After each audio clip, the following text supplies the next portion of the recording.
Hey, everyone.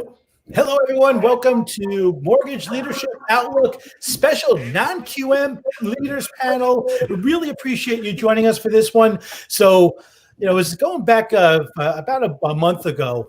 We actually had someone came to me, Steve Winokur, who's the Chief Marketing Officer over at Angel Oak. He came up with this idea of actually, putting together a panel that was basically, had a focus on non-QM. So I said, it's a great idea. And I said, all right, obviously, if we're going to do capital markets, we've got to actually have someone from Angel Oak for capital markets. I mean, I really actually love what Angel Oak has done. I always talk about this all the time. I joke around, like say that Angel Oak has been like the Kleenex or the Xerox of the non-QM space. And that being said, we have Manish Valecha. And Manish is the head of client solutions over at Angel Oak Capital. Manish, thank you so much for joining us today. Thanks, Andrew. So, Manish, if you could actually tell us a little bit about who you are and what your role is at Angel Oak, and then I'll introduce Eloise and Sam just after that. Yeah, sure. No, thanks, Andrew. So just briefly, so I head up client solutions, and I head up our institutional client group here at Angel Oak Capital on the capital advisor side. And so I'm really involved on the capital markets execution of our non-QM loans and working closely with investors in our bonds that are backed or collateralized by non-QM loans. So I interact quite a bit with pensions, insurance companies, investors that are supporting our securitization program and our AOMT non-QM shelf. So that's my role here at Angel Oak. Fantastic. I appreciate that. I appreciate that introduction. And in these conversations, I was talking to my buddy Sam. I said, Sam, listen, I wonder if actually you can give us a suggestion of a software vendor out there that kind of has access to a bunch of different products. And from that conversation, we talked with him, and he suggested Eloise Schmitz, who is the CEO and co-founder of LoanNEX, which I'm amazed that actually for someone like myself, I had such passion about non-QM. That I did not actually even know about you guys until actually about a month ago, and it is unbelievable actually what you guys do. Eloise, talk to us a little bit, LoanNEX and what your role is there. Sure, thanks. We're very excited to be a part of this. So thanks, Sam, for connecting all of us. And Andrew, this is a great forum. I know that everybody's super hungry to find out what's going on in non-QM right now. I'm Eloise Schmitz. I'm a co-founder and CEO of LoanNEX. We started LoanNEX. This is really an aggregation and eligibility engine that is designed to specifically serve the needs, first and foremost, of the non-agency and expanded credit market. We've been in the market since the market started sort of reopening in 2016. We've had pretty much all of everybody in the non-QM space on LoanNEX. We started in the correspondent side and expanded to the wholesale side. So we've gotten a really good bird's eye view on analytics, on activity, on things that are changing. So this is a very well timed. We're very excited to be a part of it, and there is a lot of opportunity for non-QM, but it is starting to show a little bit of light, but it's coming along. Fantastic. Awesome. We're excited to see actually that light happening. Excited to see more lenders actually coming back into the space. And last but certainly not least, my good buddy Sam Bjelac, who is the senior vice president, wholesale and correspondent, Sprout Mortgage. Sprout Mortgage is one of my favorite non-QM companies. I love actually what you guys have done. I mean, I'll just remember actually going back before I even understood what non-QM was. I remember actually coming up to one of your reps actually at the show. I remember Michael. I said, Michael, I don't understand actually how you could do this. These loans aren't allowed to be done anymore. And you guys explained it to me actually and showed me actually how these loans can be done. And you were one of the first companies to be out there at trade shows, talking about it. So Sam, so great to have you. And you're going to be talking to us a little bit about the sales strategies and what you're seeing. But tell us a little bit of about your role over at Sprout, if you could. Sure. Well, we're originators and aggregators of non-agency and non-QM mortgages. Actually, now even agency mortgages. We can talk about that a little bit later. But so we're out there on the front lines working with mortgage professionals, brokers, mortgage lenders, even commercial mortgage brokers to basically provide liquidity in a market that didn't have liquidity 4 years ago. So we're out there educating. We're out there giving awareness, teaching, and obviously trying to bring in loans and get them funded and then get them sold. So we're extremely happy to be back in the marketplace. We've experienced tremendous growth the past 4 years. Obviously paused like most people recently, but back into the marketplace, and more than happy to talk about that later. Fantastic. Listen, one of the things I love about non-QM, because anyone who knows my history, I've always been a big supporter of the mortgage broker. I've always actually been out there, whether it's the mortgage broker, independent mortgage banker, and non-QM is one of the differentiators that where the independent mortgage companies, broker or banker, are able to compete in areas that banks can't compete. They're never going to go into that space and never going to be able to have the access to the wide variety of products. Of course, actually, when you have that wide variety of products, it creates more of a need actually to have a solution like LoanNEX. But without actually the capital market, we don't have actually these products. These products don't exist. So from that perspective, I would love to kind of start this off and talk about Manish, talk about actually what's been happening with the securitization market. So Angel Oak has successfully put together a securitization that I believe was oversubscribed. So can you talk to us a little bit about the securitization that you put together and the appetite for that securitization once you did put it together? Sure, Andrew. So we recently completed about a $350 million securitization. I think it's a testament coming off of a very traumatic environment, just generally, regard to capital markets, and then, just the overall economic framework to be able to get out there and do a securitization in this uncertainty kind of speaks to, not just sort of the appetite for non-QM overall across investor type, but also our securitization program, and how we've, tried to be thoughtful in educating investors about, what is non-QM, how is it different, how has it changed over time, and we've done 16 non-QM securitizations. We did 6 last year.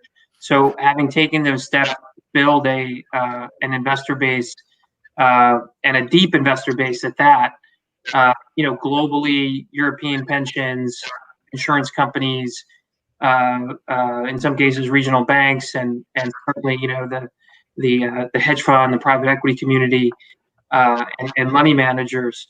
They all look at our securitization as sort of a benchmark shelf, and we had very strong participation across the capital structure of our securitizations, all the way from the AAA bond down to the junior bonds that we own in our funds.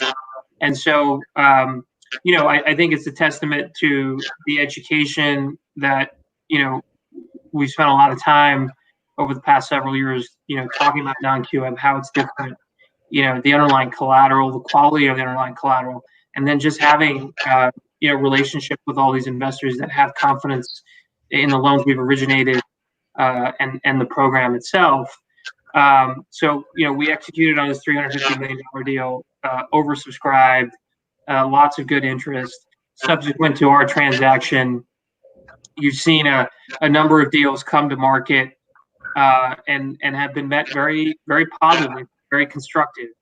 So it's, and it sort of illustrates this idea of, there's a light here, that there's definitely interest and demand for this product. And, I'll just say the last thing is, if you look across capital markets more generally, with what the Fed has done, with the liquidity programs that have been launched, there's a lot of demand and appetite for anything with yield, right?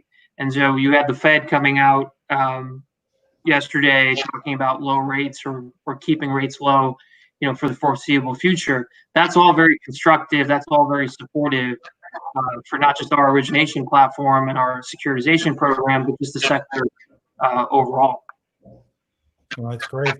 So, I mean, as the profile of the investors that you're seeing that have interest in these securitization, has that changed at all from back when you were doing? What was the last securitization you did before COVID-19?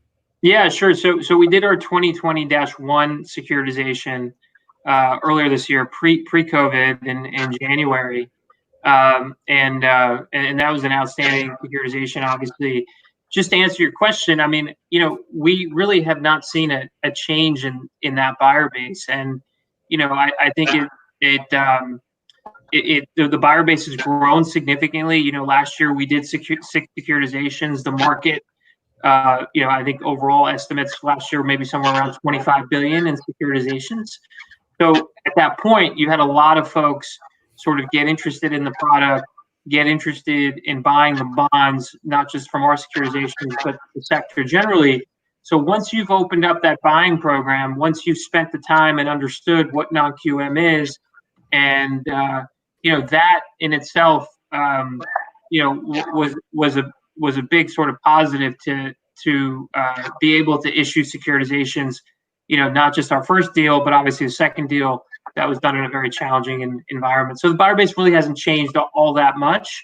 It's just grown in the past couple of years, and we've taken advantage of that growth to be able to issue transactions in this environment.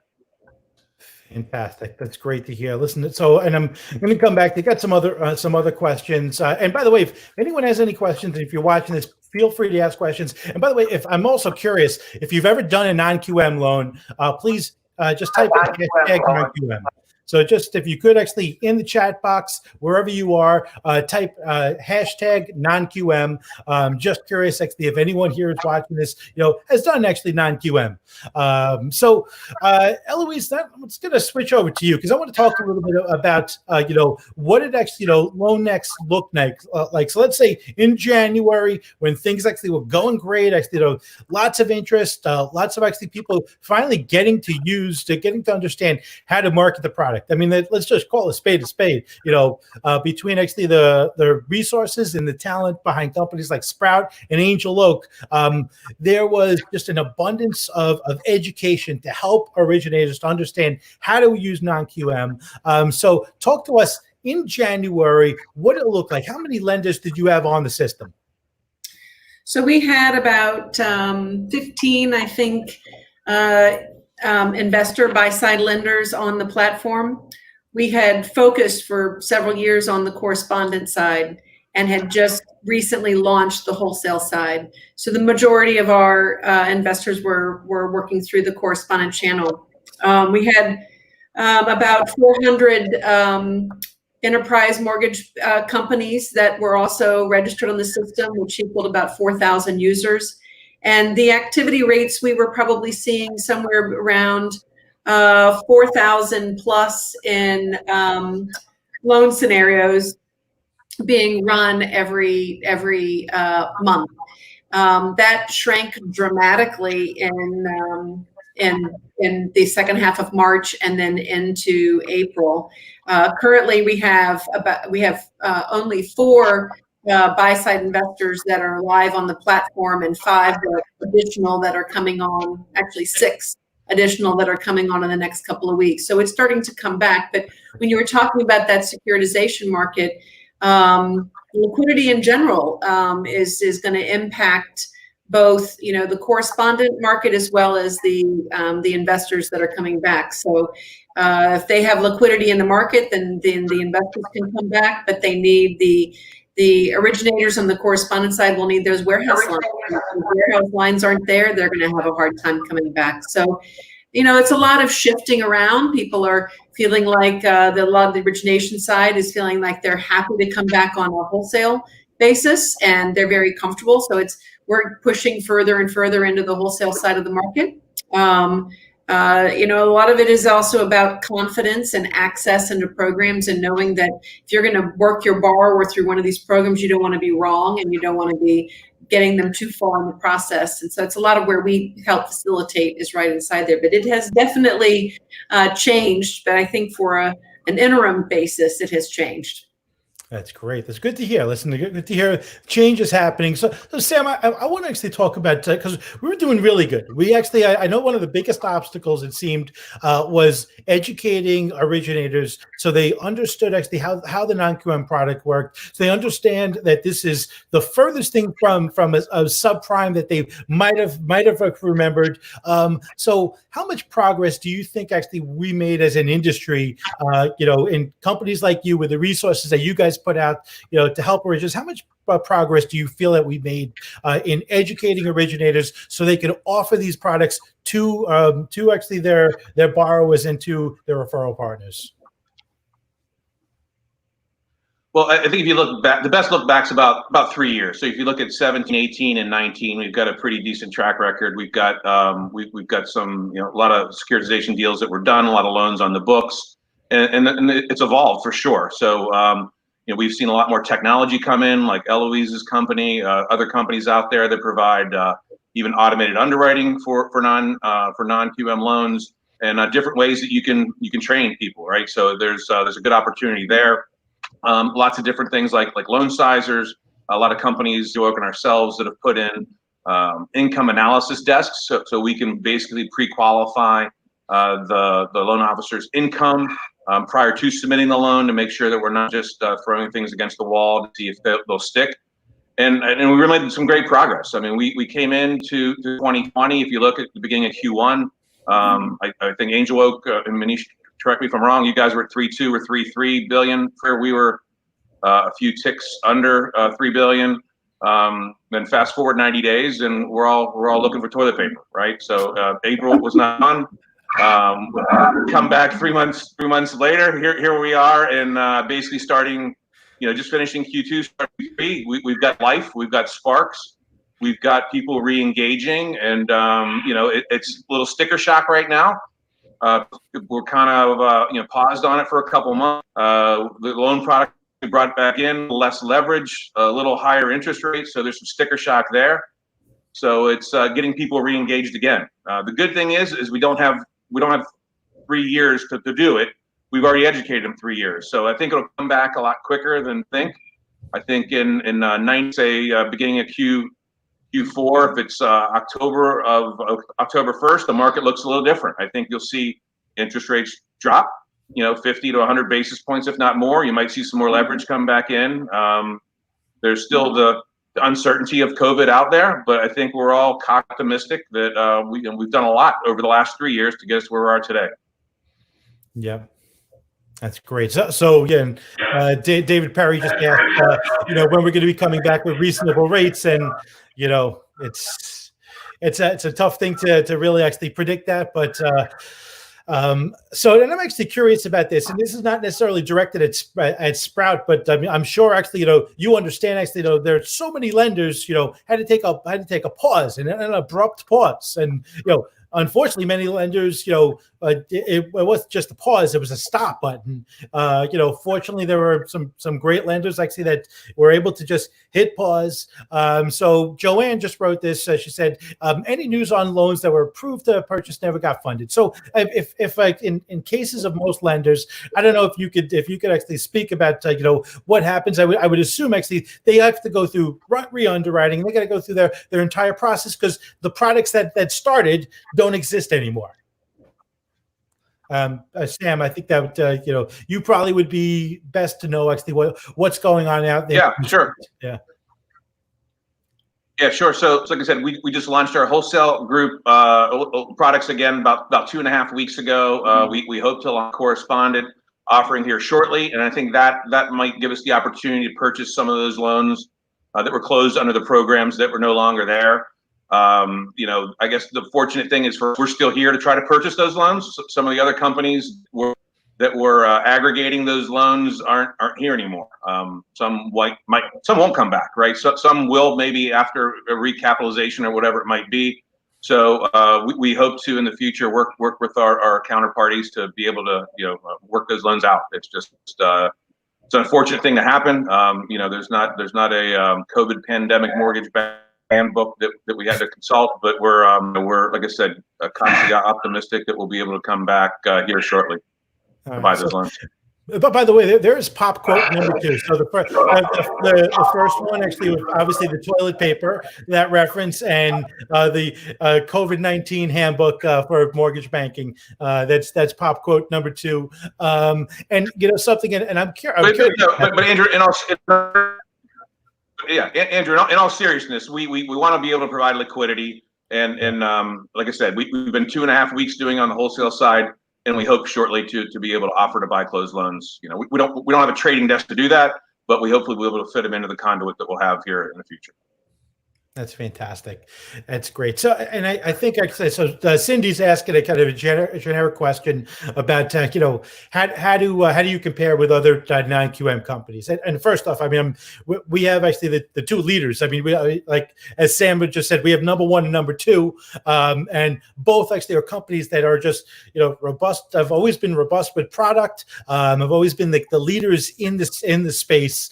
I don't know if there's anything actually you want to add to that. Besides, like, both companies offer unbelievable resources to help you get up to there, from technology, training, and all the things. But Sam, is there anything that you want to add on to that about what separates you from other non-QM companies? I think us, like Angel Oak, we've been much longer than other companies, and I think we provide robust technology offering, robust marketing tools for our partners.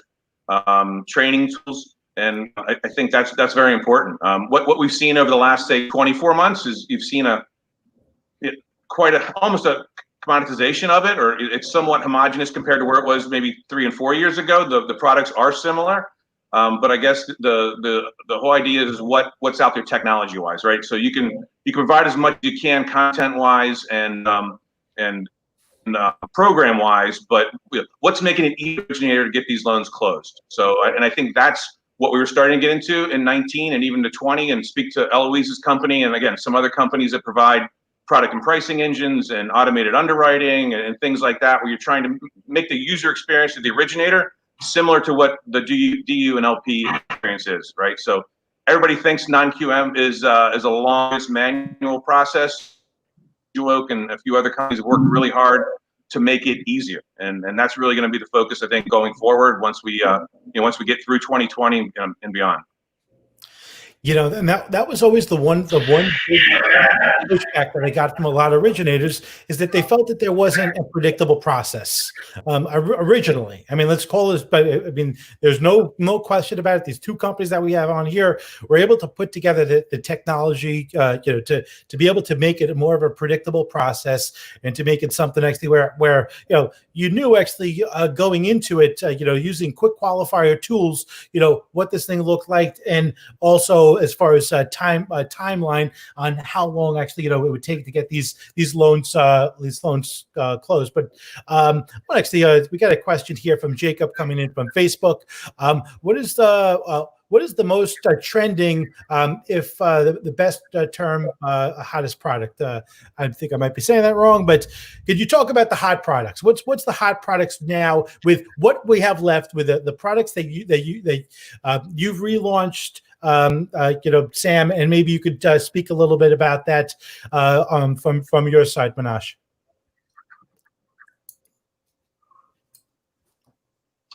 Do you want me to go first? Yeah, Sam, if you could actually go first. Talk about where do you have the hottest, the most interest? Well, I think the market-wise, where the market has the biggest gaps, and it's what we brought back about 3 weeks ago, was the old school jumbo product. I call it the bank jumbo, right? So it's the A paper, 2-year tax return. We've seen a lot of companies that were offering that product stop. Again, some of them not coming back, some of them paused. Some large, money center banks who offered it in a correspondent, not buying that type of product. So we entered that about 3 weeks ago, as well as Manish's team also did. And I think we saw a void there, right? We see an opportunity for that 720, 75 LTV, $2 million loan, and it's priced, wherever in the threes, or it's that's been missing from the marketplace, especially for the broker world, right? Yeah. So that's probably one of the first ones we introduced that gained popularity, and then the core four, just like Angel Oak, it's the 1 year, 1 year full doc. That's the full doc program. The 12 and 24-month bank statement program, so that covers kind of the bank statement angle, and then your asset depletion. So that's where you have the large amount of net worth, and you use that qualify. And then the investor products, more the debt service side, where it's underwritten a little more like a commercial loan, using the rent to qualify on those loans. So that's kind of the core five, I think, right now, I would say, in non-QM. To a lesser extent, there were mixed use programs, there were small multifamily programs, and I think those will come back. But the core five are the ones I spoke about. Yeah, and I'm thinking about this. This isn't so much a question for you as it is you, Eloise, because you see all the queries. You're on the street actually. So Sam sees a bunch of them because he's interacting with the account executives that are out there talking about the product. But you're seeing actually the inquiries from all the different companies. So talk to us about actually what product interest that you see out there. Yeah, it's interesting. One of the probably the biggest shifts we saw was, as the DSCR product were pulled back in this interim phase. I think they're starting to come back, but as those were pulled back, a lot of that interest fell into bank statement types of loans. And so we saw a pretty big pop in percentage of mix of bank statement loans. We also saw, through April, we're just pulling the data for May, but through April, we saw a pretty large influx of conforming loan sizes for people that weren't meeting the agency side but wanted to take advantage of some of these rates. So it had always been a little bit heavier in the jumbo side, but we saw that actually increase to about 50% of the scenarios that were coming through were on the conforming side. So there were some changes. I think they were very tied to that very specific time that we were in, but everything that Sam talked about are really what the longer term trends are. But there are some definite, some unique trends that were going on, right now as those programs are pulling back. We are seeing some of the programs start to expand. Loan amounts are starting to expand, which is going to support, some of that jumbo coming back. Loan to values are going to be starting to expand in June. They got pulled all the way back to 65% for most of those programs. And we're seeing some of that start to increase back up to an 80% kind of level. So there is, some of what, that retraction of program support is starting to come back to the more normalized basis. Fantastic. That's awesome. It's great to hear. I love that type. I mean, it gets me very, very excited. So, and I'm going to really shift gears again for a second. Manish, I want to ask you, so here we've had some time to look at actually how these loans have been performing, during, the COVID-19. So, and listen, there's no question about it as the, securitization market, just tanked. Everyone was saying, all right, I told you non-QM is not going to be the place to be. And I said, just wait. And I would love to hear how these loans have been performing. Because listen, from everything from doing a ridiculous amount of webinars with you guys, from actually understanding actually the products that Sprout has. I know actually credit scores are high. The LTVs actually happen to be low. So how have these loans been performing during actually the COVID-19 crisis? Yeah, sure. I mean, look, I think we, as I mentioned, we had spent a lot of time talking about non-QM and educating folks in 2017, 18, and 19. From a, hey, here's what the collateral looks like, here's what the borrower looks like, here's the FICOs, LTVs, and so forth. And you hadn't really had some sort of test of that. You didn't have to see sort of a downturn like we've gone through. So in some ways, having gone through this, and being able to come out on the other side with some data, with some information, is going to help the sector longer term, because you've had that test. You've been able to kind of go through something that's a once in a 100-year type of an event, right? And so, when we look at our collateral, we look at non-QM collateral, there's obviously this question of forbearance and people sort of taking a step back and deferring their payments. And so, that, across non-QM, you look at, non-QM securitizations more broadly, that number can run anywhere from 20 to 30% of the underlying pools. And so that's really what you've seen. It's just a question of what happens on the other side of this, and how many of these borrowers come back and become current. And those next few months are going to be very helpful, to give people that stress test of the collateral on the capital market side. And then also it'll help in terms of the liquidity, as well as the securitization execution for the end investors in these deals, in these securitizations and so forth. So that'll be like an important feedback loop into origination and how, these programs Sam was talking about kind of open up and we see that increase in origination volume and so forth. So there'll be that feedback loop that'll sort of transpire over the next couple of months.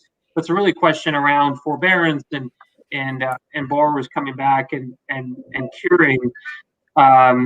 So that's going to be the question, and it sort of remains to be seen. We'll see how that comes out, over the next month or two, as folks kind of work through the forbearance. Cool. Very cool. So, and I'm curious, Sam, if you could talk a little bit about this. Eloise happened to mention this. What is the interest actually in the agency product that you added to a mix? So I know actually. Listen, I mean, from externally, I look at here. We have an unbelievable sales force. We have an unbelievable machine going in place. To me, it's like, okay, so we have this factory ready to go actually and produce loans, and the volume is needed, from the brokers. So talk to us a little bit about, when you added agency product to the mix. Yeah, sure. So, unfortunately, like most companies, we did have to do a couple furloughs of operations staff, and it's the last thing that you wanted to do, because we didn't have any loans to produce. So I think it was after maybe the first round of that, we, leadership and ownership of the company decided to put out a Fannie Mae product. We got that out on the streets, got it programmed pretty quickly with partners like Eloise and other PPEs out there to get the color out on to the originators, and that allowed us to bring people back. So that again, the margins are much smaller. I don't think long-term agency only is a model that we want to play in. I think maybe it's part of the mix, right? Yeah. So that allowed us to bring call back all furloughed employees and build a mix. So we hope it creates a little more stickiness with our customers, which I believe it will. I noticed Manish's group also brought on an agency product, and I'm sure it was in the same kind of vein the strategy that we did. And we're getting great reaction from it. A lot of the larger aggregators out there have turn times that are 15, 20 longer days. We aim to keep it less than that. So originally we've gotten a lot of loans in, and they're starting to expand a little bit, but we're working on adding, doubling the underwriting staff here in the next 30 days, and we're ready for it. So we're excited. That's fantastic. I'm sorry, Louise, go. I'm curious. There's been a lot of conversation about what the future impact on credit may be, post-COVID. I think they have the forbearance side hopefully fairly well tied in, but there are extending credit issues that people may have for late pays and so forth. How do you see those borrowers that would have historically been a traditional agency borrower? Do you see that having a material impact on demand for non-agency products? Interesting. Manish. Probably a Sam question, you thinking, or is that a Manish question, or both? You want to go ahead, Sam, and I'll jump in. Yeah, again, I'm the guy on the front line, so I would just say on the surface, I would think there's definitely maybe your Fannie Mae borrower now becomes an FHA borrower, a Ginnie Mae borrower, or perhaps a non-QM borrower because of this. But again, on the capital market side, I'd rather let the expert right there talk about what they're seeing, in the back office, I guess. Yeah, and I mean, look, I think from a capital markets perspective, whether it's as you start talking about this agency borrower that is now going to non-QM, we think that's definitely a possibility. I think what has us sort of excited is things like that, which you sort of have your non-QM box, pre-COVID, and then you have this opportunity where it's almost sort of a restart of the market where you're redefining what the parameters are, and we have what's sort of appealing about this is we've done 17, 18, and 19, right? From a capital markets perspective, we've educated people about non-QM, and we've firmly established the securitization market with securitization demand. So if you introduce a new program, it's not like you're starting from scratch. You've got the buyer base. You just have to, sort of educate them, but it's not going from 0 to 60. You're already sort of you've made a lot of progress. So we would agree that there's going to be these borrowers that are now going to have to fall into non-QM, and these programs are going to evolve as we move forward. And from a capital market perspective, we're in a much better place to do that now than we were maybe 3-4 years ago. That's fantastic. That's good to hear. That's definitely a sigh of relief that we don't have to do that. We've got the education out there. And I'm curious, actually, though, from like moving forward, do you feel actually that will organizations, because it's not just Angel Oak, it's certainly not just the Sprout, but a lot of actually companies have added the agency to the mix. So will there be like a separation of an agency and non-agency divisions? Do you see do you think lenders are going to do that? And Sam, hate to keep picking on you, but what's out there, actually, not only Sprout, but other companies. So maybe you could speak about that. If you see actually the future might be, companies, not just Sprout, but other companies, will they say, okay, this is our non-agency division, this is our agency division, and kind of split going that way? Yeah, I don't see that short term at all. What I see short term is back office changing, where you're going to have the agency loans underwritten by agency underwritten, and the non-QM loans underwritten by non-QM underwritten. It takes expertise, and it's something that we've done for a long time, and we have just actually come across that recently with launching the Fannie product, and we're in the process right now as we speak of basically launching the underwriting teams for non-QM. Not much different. For agency, not much different than when we kind of bifurcated the underwriting teams for Correspondent and Wholesale. So when I originally arrived at Sprout, everything was kind of commingled in, and then about 18 months ago, we put teams together for our non-delegated Correspondent partners and teams for our Wholesale partners. We tried to keep that separate as much as possible. With demand, you have workflows that you have to go through and load leveling, but just trying to keep a better, again, customer experience on that. Fantastic. So, and Sam, if you could also tell us, you have account executives there, some of the best account executives you have working for Sprout. So talk to us, what are they saying? What are actually they're going through? Because listen, so for a while, they had to pause and not do anything. And then all of a sudden, they're like, okay, we're going to do agency. But what is actually going on inside the minds of the, Sprout account executives these days?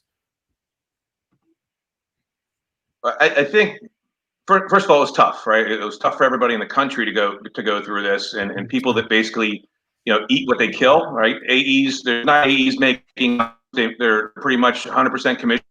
They get a small base, but that's the way they live. And for some of them not to get a paycheck, I know it hurts inside for all of them, right? And especially wasn't where it was tough. So I think a lot of them that hung in there, I think their hard work and determination will pay off.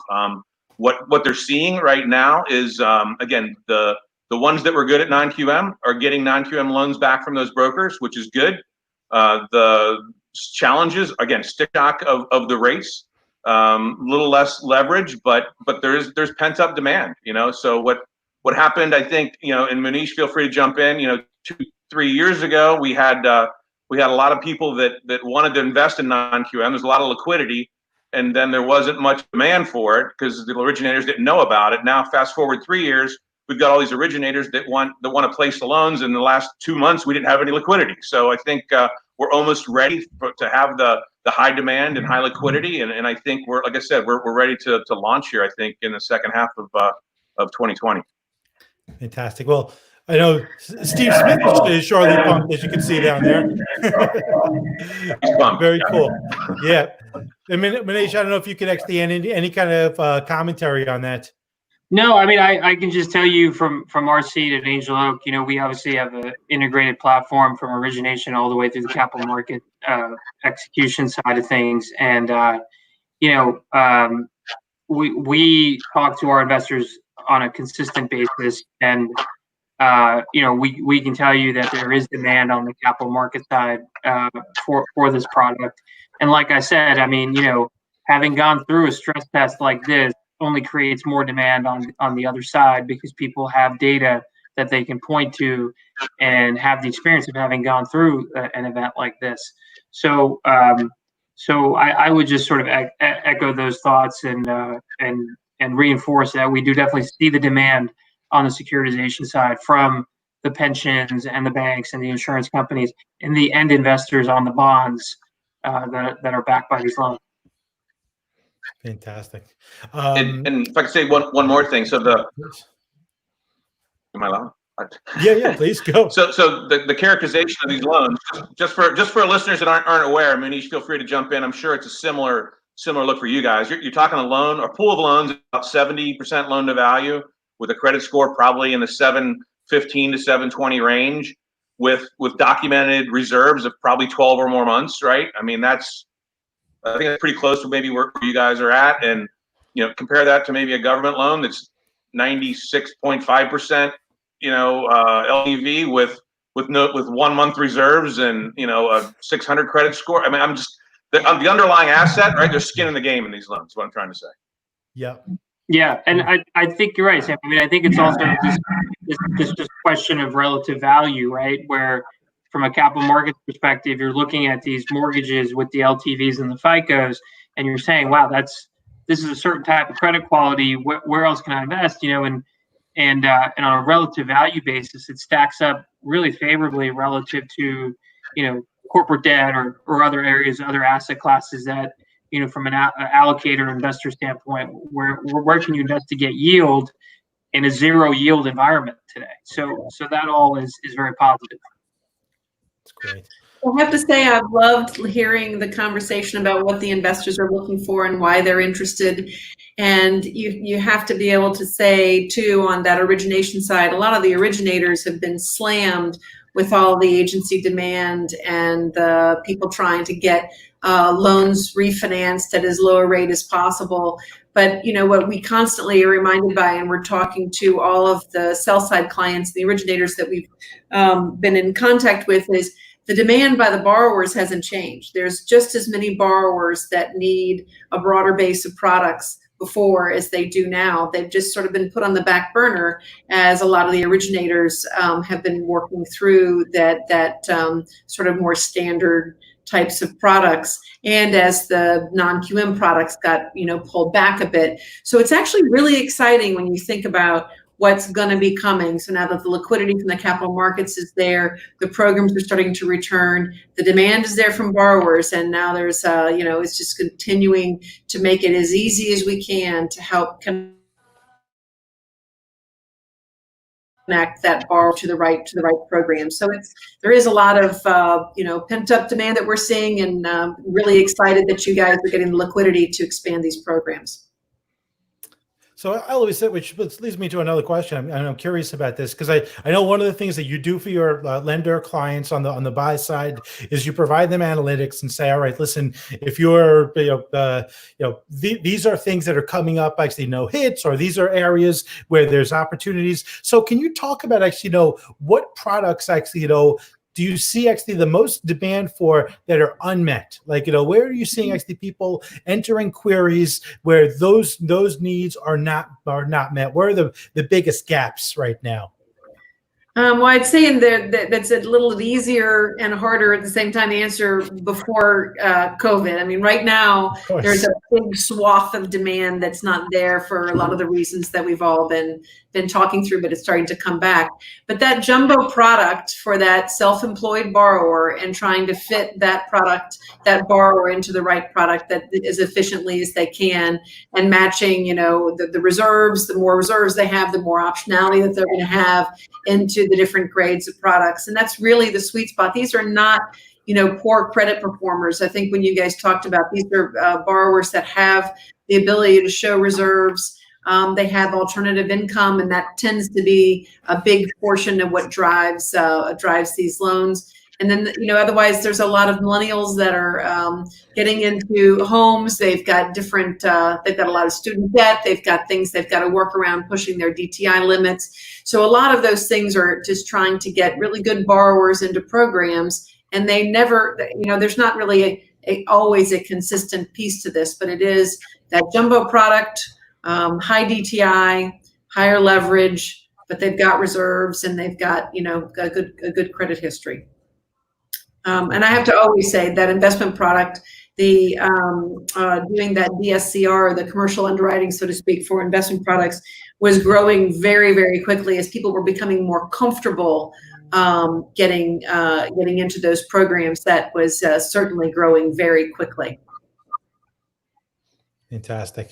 That's great. That's great. So, listen, let's talk about moving forward. Manish, if you can talk a little bit about like what do you see actually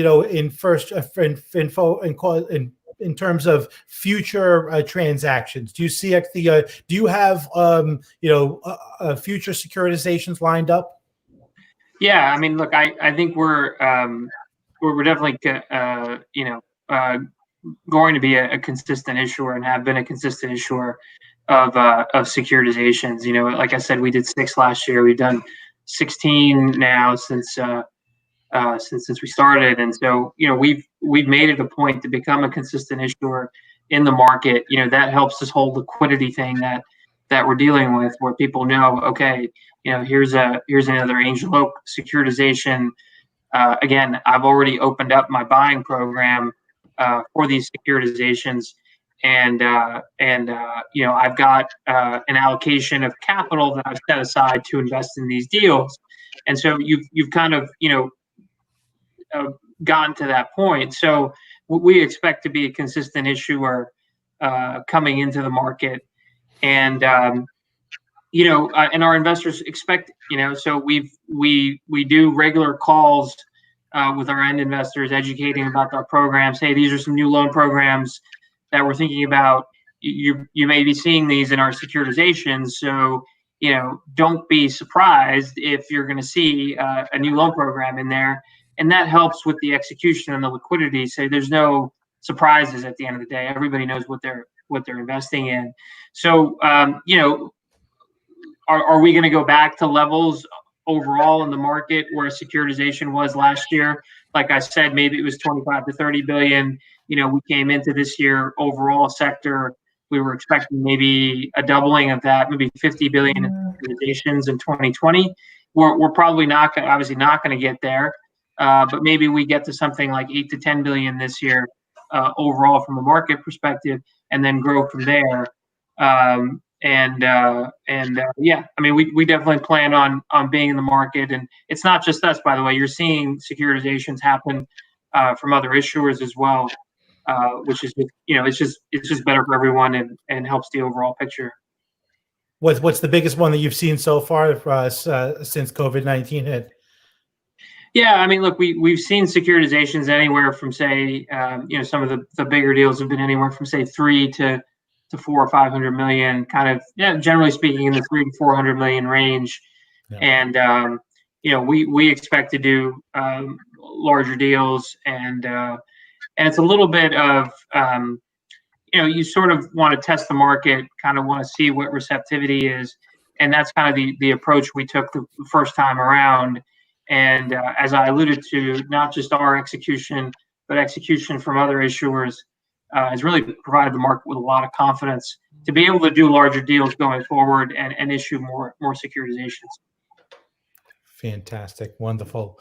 And Eloise, you can talk a little bit about actually, what I know you touched on it a little bit before, but what you're excited in the future. I know you said you have some new lenders coming on. Can you talk about actually, is there any lenders actually that are coming on that weren't in the space before, or are these just lenders that are restarting up old programs? It's probably a little bit early to tell. There's some that are new to us that we didn't work with before COVID, that we are establishing relationships with as they are trying to reach a broader base of the market. And more importantly, I think that it's bringing back some of the existing investors. We had a lot of new investors that were coming into the market that had not necessarily, didn't have a broad base of approved counterparties, but they were trying to get into the market. There was, people that were more active in the securitization market that were starting to come in. So it'll be interesting to see how fast the market does come back, and if there are new entrants. I think as I've talked with the Angel Oak folks and Sprout and some of the others that we've worked with, I think people generally feel like if there's more liquidity in the market and there's more investors in the market, then it's going to help everybody. It's going to help broaden the market further. So I think all those things will be good signs, but it's a little early to tell, who's going to be coming back. Fantastic. And Sam, last but certainly not least, talk a little bit about what are you excited about the future of non-QM and working with Sprout? Well, I think for us, it's getting back out there on the street. It's re-engaging with customers, clients, basically evangelizing the non-QM doctrine, right? So it's going back out there, reviving it, telling people how to make these loans work, what type of programs they can qualify for, and then what tools can they use to make it easier, right? So we offer at Sprout, we offer several different ways to help get the loan officers trained. We have a lot of those resources that the loan can train or teach filters the business. We even offer that training. And then even on the sizing tools that we have, Angel Oak, of course, has a sizing tool similar we have on our website and their website. And then partnering with groups like Eloise is, with LoanNEX, they can have access to look across a broad spectrum of investors. So I do want you, Eloise, if you can at least do a little commercial for how it works for mortgage brokers that want to use your product, because I don't think many people know about it. Yeah. On that? Yeah. Yeah, I got a sneak peek at the system today, and man, it is so powerful. It is definitely it is something I think is the industry's kind of best kept secret. I'm sure actually you've got some people out of actually the thousands of users that are using it currently. They're all probably power users, and especially as actually as the market contracted and now is going to expand. So yeah, talk a little bit more about LoanNEX. I thank you for that, Sam. Yeah, so LoanNEX is, certainly well partnered with all of our investors. So with that, we have their programs that are live. They're always up to date. We're working through testing with all of our partners. So everything from a really expanded eligibility perspective is available. And what we're in the process of launching is a marketplace that's available to brokers where they can see all the product that's on LoanNEX.